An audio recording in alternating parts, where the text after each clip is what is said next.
तो दोस्तों स्वागत है आपका आपके अपने YouTube चैनल स्टडी कंटेंट में। आज हम आपके लिए यहाँ लेकर आए हैं भारत वन स्थिति रिपोर्ट 2021। और ये जो वन रिपोर्ट है वो 2 साल से जारी की जाती है, 2 साल में एक बार जारी की जाती है। पिछली बार 2019 में जारी की गई थी और इस बार 2021 में जारी की गई है। आपको ये वन रिपोर्ट कंप्लीट याद रखनी है क्योंकि ये 2 साल में एक बार जारी की जाती है। और जितने भी जो वन रिपोर्ट से संबंधित जो क्वेश्चन है वो आपके यहीं से ही आपको मिल जाएंगे, जितने भी एग्ज़ाम होंगे उनमें। ठीक है, अगर आपके सिलेबस में भारत की ज्योग्राफी लगती है तो ये वाला टॉपिक ज़रूर लगता होगा और क्वेश्चन यहीं से पूछे जाने की जो है संभावना ज़्यादा होती है। ठीक है, आपको एक बार ये वन रिपोर्ट याद करनी है, फिर 2 साल के लिए आप जितने भी एग्ज़ाम दोगे उनमें ये काम आएगी आपके। ठीक है, और एक और सजेशन देना चाहूँगी, अगर आपकी इच्छा हो तो मान लेना कि आपको इसको याद नहीं करना है। आपको क्या करना है कि ये जो वन रिपोर्ट है उसके 6 पेज होंगे। आपको मैं इसका जो PDF हो वो टेलीग्राम ग्रुप पे जो है प्रोवाइड करवा दूंगी। तो आपको क्या करना है, ये जो 6 के 6 पेज हैं उनको डेली 10 मिनट लगेंगे, डेली आपको रीडिंग मारनी है 10 दिन के लिए। और फिर क्या करना है, आपको 7 दिन में 1 दिन रीडिंग मारनी है, क्योंकि एक दिन अगर आप लेके बैठोगे तो ये याद भी नहीं होगी आपको और सारा दिन जो है बर्बाद हो जाएगा। ठीक है, और फिर आपको जो है ना ऐसे लगेगा कि हमसे तो कुछ हो ही नहीं पा रहा है। तो ठीक है, इसको आपको याद नहीं करना है, सिर्फ 10 दिन के लिए रीडिंग मारनी है डेली और 10 मिनट लगेगी, इसमें कोई ज़्यादा टाइम नहीं लगने वाला है। आप डेली के 10 मिनट देकर के एक टॉपिक तैयार कर लोगे तो ये बहुत बड़ी बात होगी। ठीक है, वो भी 2 साल के लिए, जितने भी एग्ज़ाम दोगे वहाँ उनमें जो है यहीं से क्वेश्चन बनेंगे। तो ठीक है, तो शुरू करते हैं इसको कि जो भारत की वन स्थिति रिपोर्ट है वो कौन जारी करता है। तो पर्यावरण, वन एवं जलवायु परिवर्तन मंत्रालय के द्वारा जो है भारत वन स्थिति रिपोर्ट है वो जारी की जाती है। और इसको बनाता कौन है, भारतीय वन सर्वेक्षण जो संस्थान है वो इसे बनाता है। और इसकी स्थापना जो है 1981 में की गई थी। भारतीय वन सर्वेक्षण जो संस्थान है इसकी स्थापना 1981 में की गई थी और इसका मुख्यालय देहरादून में है। आपको ये सारी चीज़ें आपको एक एक करके कंप्लीट याद रखनी है। ठीक है, आपको वीडियो को एक बार देखना है, फिर दुगनी स्पीड में करके 2 बार देखना है, 3 बार देखिए। जब तक याद नहीं हो तब तक आपको बस देखना है एक एक बार। ठीक है, सुनते जाएंगे आपको तो 2-4 दिन में ऐसे लगने लगेगा कि हाँ थोड़ा थोड़ा याद होने लगा है। ठीक है, इसके 4 क्षेत्रीय कार्यालय हैं। ठीक है, उनको भी याद रखना है आपको। एक शिमला में है, दूसरा नागपुर में है, तीसरा कोलकाता में है, चौथा बेंगलुरु में है। और ये जो 2021 में जो भारत की वन स्थिति रिपोर्ट है वो जारी की जा रही है वो 17वीं वन रिपोर्ट है। भारत में सबसे पहले लॉर्ड डलहौजी ने 1855 में एक वन नीति घोषित की थी। ये भी आपको याद रखना है कि भारत में सबसे पहले जो है वन नीति लॉर्ड डलहौजी ने सन 1855 में जो है घोषित की थी। और ब्रिटिश काल में भारत की जो पहली राष्ट्रीय वन नीति है वो 1894 में प्रकाशित की गई थी। ठीक है, ये जो इतिहास से मतलब थोड़ी हिस्ट्री है वन रिपोर्ट से संबंधित, ये भी आपको याद रखनी है। स्वतंत्रता के बाद भारत में 1952 में वन नीति बनाई गई और इस वन नीति को जो है वर्ष 1988 में संशोधित किया गया। और जो वर्तमान में जो वन नीति के हिसाब से जो चल रहा है वो संशोधित वन नीति है जो कि 1988 में की गई थी। इस वन नीति के अनुसार देश के 33% भूभाग पर जो है वन होने आवश्यक है। भारत की जो वन स्थिति रिपोर्ट है वो प्रत्येक 2 वर्ष में जो है जारी की जाती है। पिछली बार 2019 में जारी की गई थी और इस बार 2021 में जारी की गई है। ISFR का मतलब होता है India state of forest report, इसका जो है फुल फॉर्म होती है, इसे शॉर्ट में कर दिया है ISFR। वन और वृक्षावरण, बांस संसाधन, कार्बन स्टॉक, जंगल की आग का जो है आकलन करती है। India state of forest report है, उसके अंतर्गत वन, वृक्षावरण, बांस संसाधन, कार्बन स्टॉक और जंगल की आग का जो है आकलन किया जाता है। बात करें वन स्थिति रिपोर्ट में तो वन और जो वृक्ष आवरण है वो 80.9 मिलियन हेक्टेयर में फैला हुआ है, जो कि अगर किलोमीटर में देखें तो 8,09,537 जो है किलोमीटर में हो जाएगा। वन और वृक्ष आवरण 80.9 मिलियन हेक्टेयर है जो कि वन स्थिति रिपोर्ट में दिया गया है। और अगर किलोमीटर में बात करें तो 8,09,537 वर्ग किलोमीटर हो जाएगा। बात करें भारत के कुल भौगोलिक क्षेत्रफल का तो 24.62% पर जो है वन है। कुल भौगोलिक क्षेत्रफल का 24.62%। ठीक है, ये जो 8,09,537 है वो टोटल जो भारत का क्षेत्रफल है उसका 24.62% है। बात करें वनावरण और वृक्षावरण की तो वनावरण 7,13,789 वर्ग किलोमीटर में फैला हुआ है। प्रतिशत में बात करें तो 21.71% में फैला हुआ है। और इसमें वृद्धि की बात करें तो 2019 की तुलना में 1540 वर्ग किलोमीटर में जो है 2021 में वृद्धि देखी गई है, जो कि प्रतिशत में 0.22% है। ये आपको कंप्लीट याद रखना है क्योंकि क्वेश्चन पूछे जाते हैं यहाँ से। बात करें वृक्षावरण की तो 95,748 वर्ग किलोमीटर में फैला हुआ है, जो कि टोटल यानी कि भारत का जो क्षेत्रफल है उसका 2.91% है। और इसमें वृद्धि की बात करें 2019 की तुलना में तो 721 वर्ग किलोमीटर की जो वृद्धि है वो देखी गई है। और प्रतिशत में बात करें तो 0.76% की जो है वृद्धि देखी गई है। और टोटल की बात करें तो 8,09,537 वर्ग किलोमीटर है, जो कि टोटल क्षेत्रफल का 24.62% है। और टोटल वृद्धि देखें तो 2261 वर्ग किलोमीटर की जो है वृद्धि देखी गई है। और परसेंट में बात करें तो 0.28% की जो है वृद्धि देखी गई है। अब आपको क्या करना है, या तो आप ये दोनों याद कर लीजिए, इन दोनों को याद करेंगे तो ये ऑटोमेटिक ही याद हो जाएगा। और आप ये करेंगे तो ये दोनों याद नहीं होंगे, लेकिन आपको ये दोनों तो याद करने ही होंगे। और फिर इन दोनों को जोड़ करके ये जो नीचे वाली वैल्यू है टोटल वो निकल के आ जाएगी। ठीक है, तो इन दोनों को याद कर लीजिए, तीसरी ऑटोमेटिक याद हो जाएगी आपको। बात करें क्षेत्रफल के अनुसार वन आवरण वाले राज्य तो इन्हें दो भागों में बांटा है, सर्वाधिक वन आवरण वाले राज्य और सबसे कम वन आवरण वाले राज्य। आपको नोट्स भी ऐसे ही बनाने हैं और याद भी इसको ऐसे ही करना है ताकि आसानी हो आपको याद करने में। माना कि वन रिपोर्ट थोड़ी टफ होती है याद करने में, लेकिन आपको इसको रोज़ पढ़ना है, याद हो जाएगी ये। ठीक है, तो बात करें सर्वाधिक वन आवरण वाले राज्य तो इसमें एक तरफ राज्य है और दूसरी तरफ क्षेत्रफल दिया हुआ है। इसको हम एक ट्रिक से याद करेंगे, मासी। ठीक है, MACI, ये इसकी ट्रिक हो जाएगी। M यानी कि मध्य प्रदेश, A यानी कि अरुणाचल प्रदेश और C यानी कि छत्तीसगढ़ हो जाएगा। ठीक है, मासी से आपको ये याद रखना है कि मासी मध्य प्रदेश, अरुणाचल प्रदेश और छत्तीसगढ़। बात करें मध्य प्रदेश की तो मध्य प्रदेश में 77,493 वर्ग किलोमीटर में जो है वन आवरण है। बात करें अरुणाचल प्रदेश की तो अरुणाचल प्रदेश में 66,431 वर्ग किलोमीटर में जो है वन आवरण है। और छत्तीसगढ़ में 55,717 वर्ग किलोमीटर में जो है वन आवरण है। ठीक है, बात करें सबसे कम जो है वन आवरण है वो दिखाने वाले राज्य कौन से हैं तो इसमें हरियाणा है, पंजाब है और गोवा है। ठीक है, अब इसको भी एक ट्रिक से याद करेंगे। इसको याद करेंगे HP गैस।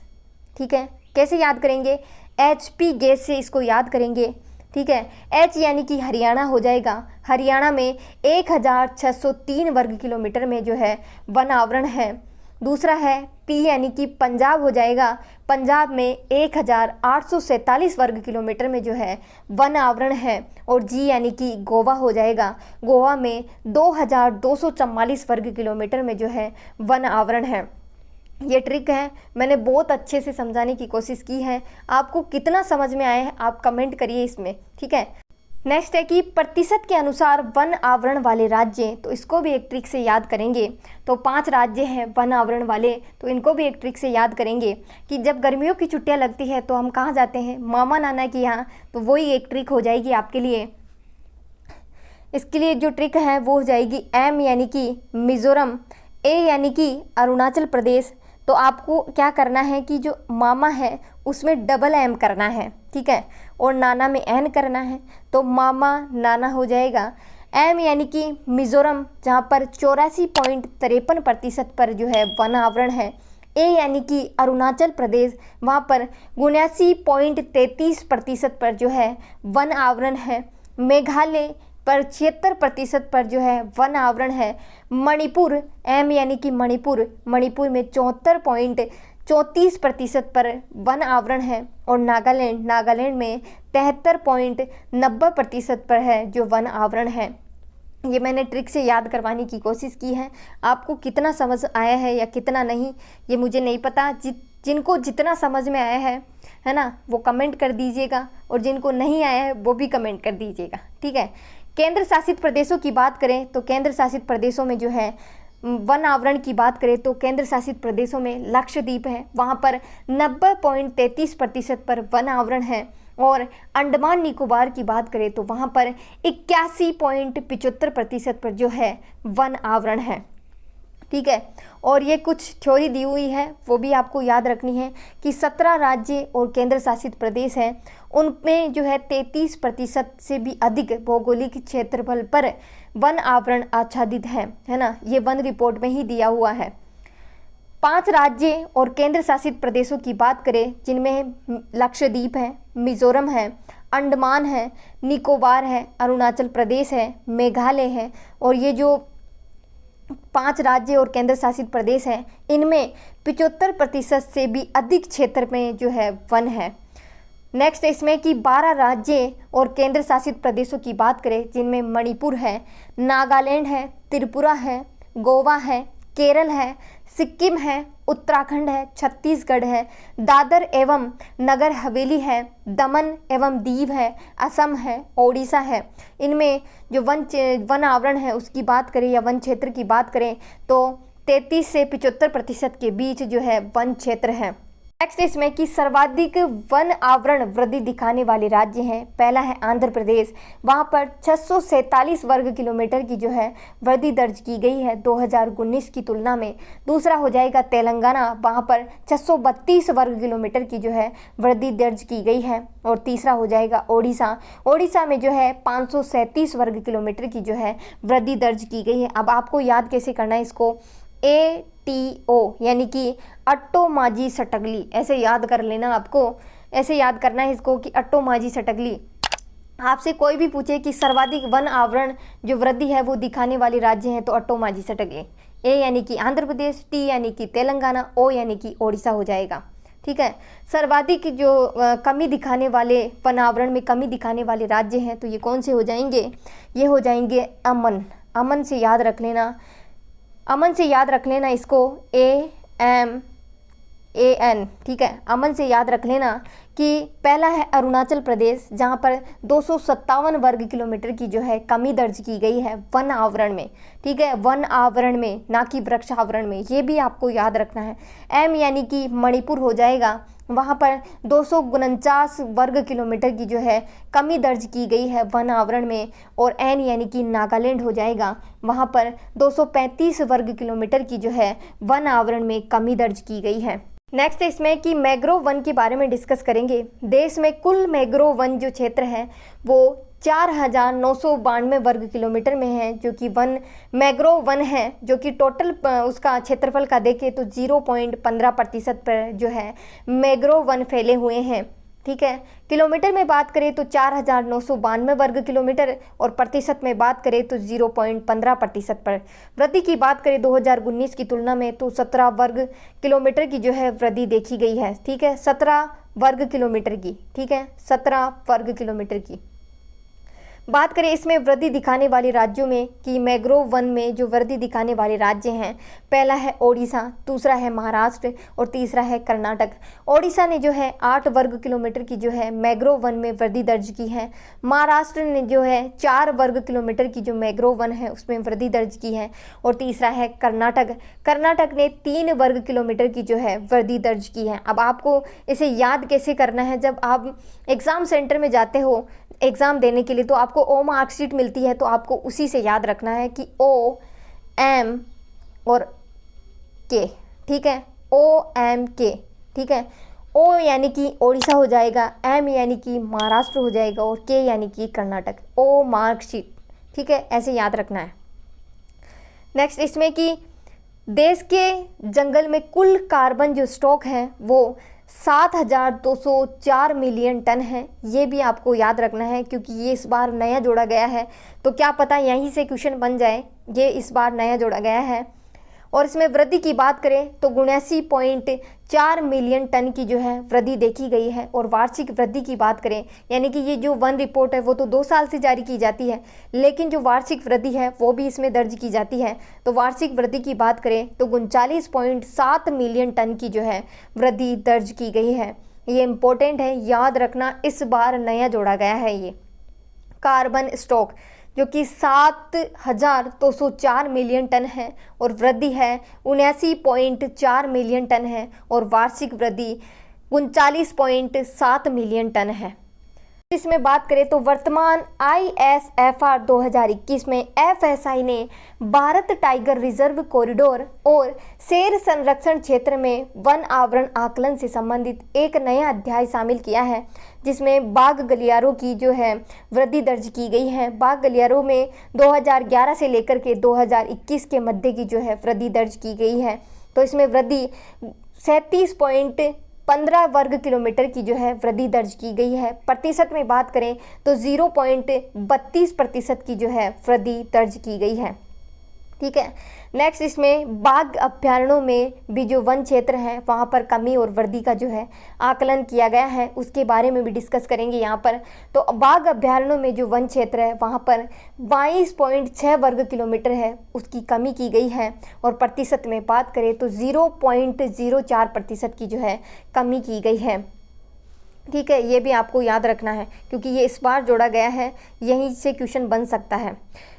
बात करें नेक्स्ट इसमें तो 20 बाघ अभ्यारण्य जो है वनावरण, 20 बाघ अभ्यारण्यों में जो वन आवरण है उसमें वृद्धि दर्ज की गई है और 32 जो बाघ अभ्यारण्य हैं उनमें कमी दर्ज की गई है। ठीक है, वन आवरण में कमी दर्ज की गई है, 20 में वृद्धि दर्ज की गई है और 32 में कमी दर्ज की गई है।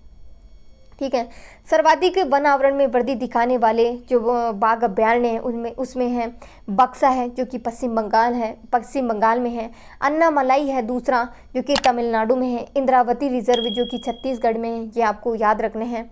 ठीक है, नेक्स्ट है कि वन आवरण में कमी दिखाने वाले जो बाघ अभ्यारण्य हैं उनमें कवल है जो कि तेलंगाना में है, भद्रा है जो कि कर्नाटक में है और सुंदर वन रिजर्व है जो कि पश्चिम बंगाल में है। नेक्स्ट इसमें कि सर्वाधिक वन आवरण है जो कि 97% पक्के बाघ संरक्षित क्षेत्र में है। जो पक्के बाघ जो टाइगर रिजर्व क्षेत्र है वहाँ पर 97% जो है वन आवरण है। और बांस की संख्या की बात करें तो 13,882 मिलियन जो है 2019 में थी और बात करें 2021 की तो 2021 में 53,336 मिलियन जो है बांसों की संख्या है। नेक्स्ट इसमें है कि मध्यम घने जंगलों या प्राकृतिक वनों में है जो कि कमी दर्ज की गई है। तो कितनी कमी दर्ज की गई है? 1582 यानी कि 1582 वर्ग किलोमीटर की जो है कमी दर्ज की गई है। बात करें झाड़ी क्षेत्र की तो झाड़ी क्षेत्र में जो है वृद्धि दर्ज की गई है। कितनी वृद्धि दर्ज की गई है? ठीक है, तो कितनी की गई है? 5320 वर्ग किलोमीटर की जो है वृद्धि दर्ज की गई है झाड़ी क्षेत्र में। आपको इस वन रिपोर्ट का एक एक पॉइंट आपको याद करना पड़ेगा क्योंकि एक एक पॉइंट से जो है क्वेश्चन बनेगा। नेक्स्ट इसमें बात करें तो 3546 वर्ग किलोमीटर जो क्षेत्र है वो वन क्षेत्रफल जंगल की आग से जो है ग्रसित है और इसमें अत्यंत अग्निप्रवण की बात करें तो 2.81% जो क्षेत्र है वो अत्यंत अग्निप्रवण आग से ग्रसित है। अति उच्च अग्निप्रवण की बात करें तो 7.85% जो क्षेत्र है वो अति उच्च अग्निप्रवण से ग्रस्त है और उच्च अग्निप्रवण की बात करें तो 11.51% जो क्षेत्र है वो उच्च अग्निप्रवण क्षेत्र से ग्रसित है। तो वीडियो यहीं तक है। वीडियो को आपको लाइक करना है, शेयर करना है और कमेंट करना है कि वीडियो कैसी लगी। ऐसी और वीडियोस के लिए हमारे चैनल को सब्सक्राइब करना ना भूलें। जय हिंद, जय भारत।